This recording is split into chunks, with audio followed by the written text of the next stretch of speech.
Hello and welcome to Nisha's educate tutorial. आज की ताज़ा खबर, एचएससी मैथ्स में 25% सिलेबस रिडक्शन हुआ है। सो आइए जानते हैं रिव्यूज और डिटेल एनालिसिस कि क्या कम हुआ है। सो जैसे हम लोग देख सकते हैं, मैथ्स 1 के सिलेबस में 7 चैप्टर्स में रिडक्शन हुआ है और ये 7 चैप्टर्स काफ़ी इम्पोर्टेंट है और इसमें क्या क्या रिड्यूस हुआ है ये हम लोग देखेंगे चैप्टर वाइज। सो चैप्टर वाइज एक एक करके जाते हैं। सबसे पहले बात आती है लॉजिक की, मैथमेटिकल लॉजिक। मैथमेटिकल लॉजिक में जो टॉपिक्स ओमिट हुए हैं that are duals and switching circuit.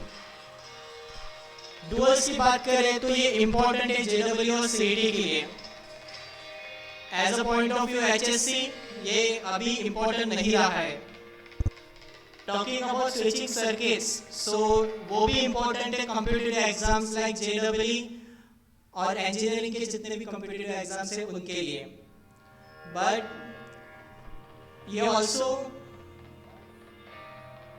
Use किए जाते हैं mainly CS and IT and electronics engineering में।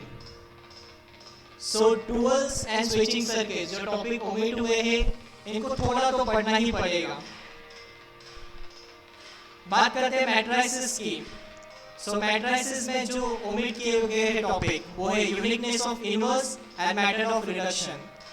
यूनिकनेस ऑफ इनवर्स एक टाइप का जस्टिफिकेशन है और ये इतना इंपॉर्टेंट टॉपिक नहीं है, ये सिर्फ यूज कर सकते हैं हम लोग एक्स्ट्रा नॉलेज के लिए। जबकि हम लोग बात करें मेथड ऑफ रिडक्शन की तो ये काफ़ी ज़्यादा यूज होता है इक्वेशन सॉल्व करने के लिए। बट मेथड ऑफ रिडक्शन ये कंप्यूटर एग्जाम में हम लोग नहीं यूज करते क्योंकि इससे सिंप्लीफाइड वेज है हम लोग को सॉल्व करने के लिए इक्वेशंस। एंड इक्वेशंस चाहे सेकेंड डिग्री हो या थर्ड डिग्री इक्वेशंस हो, we can solve it easily by using other solving methods. बात करते हैं थर्ड चैप्टर ट्रिग्नोमेट्रिक फंक्शंस की। सो जो टॉपिक्स ओमिट किए गए हैं वो है general solution, application of sine, cosine and projection rule, proof of properties of inverse trigonometric functions. तो जैसे कि हम जानते हैं कि जनरल सॉल्यूशन हम लोग को सॉल्यूशन निकालना है सर्टेन टाइप ऑफ इक्वेशंस के लिए, तो ये कॉन्सेप्ट यूज होता है। सो ये थोड़ा सा कॉन्सेप्ट यूज होता है कॉम्पिटिटिव एग्जाम्स के लिए। ये वेरी इंपॉर्टेंट नहीं है पर थोड़ा तो इम्पोर्टेंट है। Application of sine rule, cosine rule and projection rule ये बहुत ज़्यादा कम यूज होने वाला टॉपिक है एंड इसको आप चाहे तो ओमिट कर सकते हो, बट आपको अगर एक्स्ट्रा नॉलेज चाहिए तो ये आपको सीखना ही पड़ेगा। बात करते हैं प्रॉपर्टीज ऑफ ट्रिग्नोमेट्रिक फंक्शंस की। So properties of trigonometric functions yes very much use, ये बहुत ज़्यादा यूज होता है, बट इसका proof as an intellectual sense में इसको नेगलेक्ट किया जा सकता है बिकॉज प्रूफ्स की कोई ज्यादा जरूरत नहीं है। पैर्स ऑफ स्ट्रेट लाइन की बात करें तो उसमें से हुआ है general second degree equation in x and y. So जब दो लाइन का इक्वेशन कंबाइन करते हैं तो हम लोग को मिलता है second degree of equation in x and y. इसको आप ओमिट कर सकते हो, but JW mains and JW advance में ये एक मेन टॉपिक की तरह आता है। सो अगर आप जेडब्ल्यू मेंस या एडवांस का प्रिपरेशन कर रहे हो तो प्लीज इसको स्किप ना करो। जाते हैं नेक्स्ट टॉपिक वेक्टर्स की तरफ।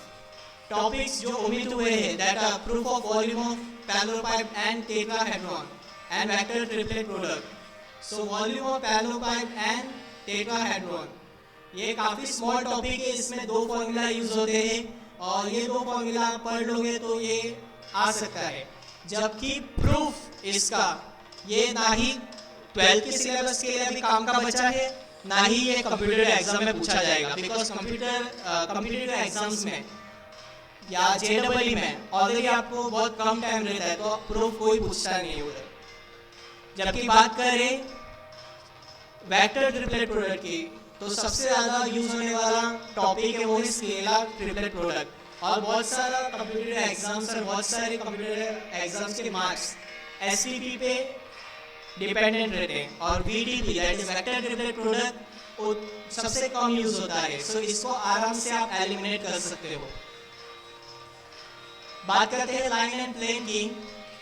सो लाइन में जो और प्लेन में जो टॉपिक्स रिड्यूस किए गए हैं वो काफ़ी ज़्यादा यूज होने वाले टॉपिक्स है कॉम्पिटिटिव एग्जाम में, जैसे angle between plane and angle between line and plane.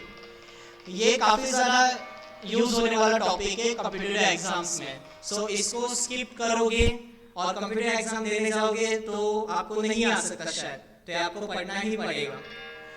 कोप्लैरिटी of to line ये हम लोग एसटीपी से भी निकाल सकते हैं, तो इसको आप अगर इधर ओमिट करना चाहते हैं आप ओमिट कर सकते हो।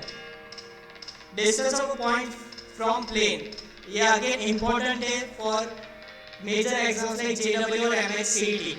सो इसको स्किप मत करिए और इसको अच्छे से पढ़िए। जाते हैं मैथ्स 2 के सिलेबस की तरफ। इधर भी 7 चैप्टर्स में कुछ रिडक्शंस किए गए हैं। हालांकि कंपैरेटिवली मैथ्स 1 में जो पोर्शन रिड्यूस किया गया है वो कुछ इंपॉर्टेंट टॉपिक्स में से भी रिड्यूस किया गया है। मैथ्स 2 में जो सबसे कम इंपॉर्टेंट टॉपिक्स है उसमें से रिड्यूस किया गया है। सो बात करते हैं डिफरेंशिएशन की। सो डिफरेंशिएशन में जो ओमिट हुआ है वो है successive differentiation, means differentiation of n type. So successive differentiation इस स्टैंडर्ड फंक्शंस का निकलता है और सारे फंक्शंस का नहीं निकलता, और इसका बहुत कम इंपॉर्टेंस है कॉम्पिटिटिव एग्जाम में, और ये बहुत ज़्यादा यूज होता है टेलर एंड लॉरेंस सीरीज में। सो ये टॉपिक को आप इजीली स्किप कर सकते हो अगर आप इंजीनियरिंग नहीं लेना चाहते। अगर आप इंजीनियरिंग लेना चाहते हो तो ये टॉपिक से अच्छा टॉपिक नहीं मिलेगा आपको। बात करते हैं एप्लीकेशन ऑफ डेरिवेटिव्स में, तो एप्लीकेशन ऑफ डेरिवेटिव्स में जो टॉपिक ओमिट किए गए वो है approximation, Rolle's and Lagrange's mean value theorem. So approximation की बात करें तो ये अप्लाइड मैथ्स टॉपिक्स है, और इसमें हम लोग जितने भी स्टैंडर्ड फंक्शंस है उनका हम लोग वैल्यूज निकालते हैं, जैसे sin 31 degree, root of 2.5, root of 3, ये सब की वैल्यूज हम लोग अप्रोक्सीमेशन से निकालते हैं। तो इसका इतना इंपॉर्टेंस नहीं है एचएससी में, बिकॉज जैसे आप देख सकते हो मैक्सिमम, मिनिमम और टेंजेंट एंड नॉर्मल में सबसे ज़्यादा फोकस किया गया है, तो इसका एचएससी में इतना ज़्यादा इंपॉर्टेंस था ही नहीं। अगर मैं कॉम्पिटिटिव एग्जाम्स की बात करूँ तो हाँ ये काफ़ी ज़्यादा इंपॉर्टेंट है। रोल्स एंड लैग्रेंजेस थ्योरम्स की भी बात करूँ तो सेम अप्लाई होता है अप्रोक्सीमेशन की तरह, कि एचएससी में इतना काम का नहीं होता, पर इंजीनियरिंग की कॉम्पिटिटिव एग्जाम्स में काफी ज़्यादा यूज्ड है। इनडेफिनिट इंटीग्रेशन, इनडेफिनिट इंटीग्रेशन में जो टॉपिक रिड्यूस किया गया है वो है integral of type px plus q root of ax square plus bx plus c और समथिंग इंटरेस्टिंग। बात करें इंटीग्रल ऑफ टाइप तो there are many types of integration already available in the maths text book. So अगर हम लोग इसकी बात करें तो अगर इसको रिड्यूस भी किया गया है तो इससे कोई फर्क नहीं पड़ता, तो अगर आप चाहते हो तो आप इसको सरलता से एकदम स्किप कर सकते हो। बात करते हैं समथिंग इंटरेस्टिंग की। समथिंग इंटरेस्टिंग का ऑलरेडी एक्स्ट्रा नॉलेज है, तो अगर इसको स्किप किया नहीं स्किप किया सब सेम ही रहता है। डेफिनेट इंटीग्रेशन की बात करते हैं। So definite integral as a limit of sum और reduction method. So definite integral as a limit of sum, इसको तुम लोग कंप्लीटली एलिमिनेट कर सकते हो या सेल्फ स्टडी में डाल सकते हो, बिकॉज ये बहुत लेंथी टॉपिक है और इसका कुछ यूज नहीं है। रिडक्शन की बात करें तो रिडक्शन एक टॉपिक है, वो एक्स्ट्रा नॉलेज के लिए है और वो भी इजीली ओमिट किया जा सकता है। बात करते हैं डिफरेंशियल इक्वेशन की। डिफरेंशियल इक्वेशन में जो टॉपिक्स को स्किप हुआ है वो है linear differential equation.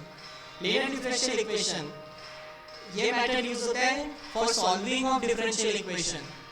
So solving of differential equation में ऑलरेडी 2-3 मेथड्स हैं, जैसे वेरिएबल सेपरेशन मेथड या होमोजेनियस डिफरेंशियल इक्वेशन।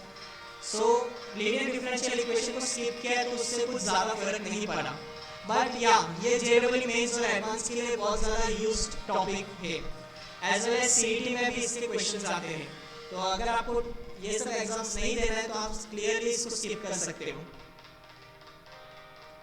बात करते हैं प्रोबेबिलिटी डिस्ट्रीब्यूशन की। तो प्रोबेबिलिटी डिस्ट्रीब्यूशन में जो सबसे ज़्यादा टॉपिक ओमिट किया गया है that is probability distribution of continuous random variable.